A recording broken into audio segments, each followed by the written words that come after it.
ضیاءالدین عابد پوچھ رہے ہیں کہ مفتی صاحب، حکومت سرکاری ملازمین کی تنخواہوں میں سے مختلف اوقات پر کٹوتی کرتی ہے تاکہ وہ رقم متاثرین کو دے دی جائے، اس کٹوتی سے زکوٰۃ ادا ہوتی ہے یا نہیں؟ رہنمائی فرما دیجیے۔ بسم اللہ الرحمن الرحیم، نحمدہ ونصلی ونسلم علی رسولہ الکریم، اما بعد۔ دیکھیے، جو زکوٰۃ کاٹی جاتی ہے حکومت کی طرف سے بینکوں کے ذریعے سے، اس بارے میں بھی علماء کا اختلاف رہا ہے، اور اب بھی بعض علماء کو ہے کہ اس سے زکوٰۃ ادا ہوتی ہے یا نہیں۔ جمہور علماء کہتے ہیں زکوٰۃ ادا ہو جاتی ہے، لیکن جو مختلف مواقع پر حکومت سرکاری ملازمین کی تنخواہوں سے کٹوتی کرتی ہے، زلزلہ آ گیا، کوئی سیلاب آ گیا،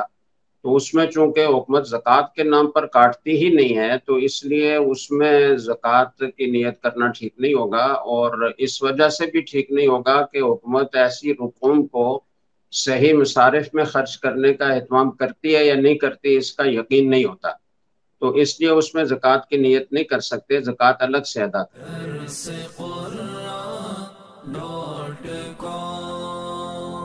www.darsequran.com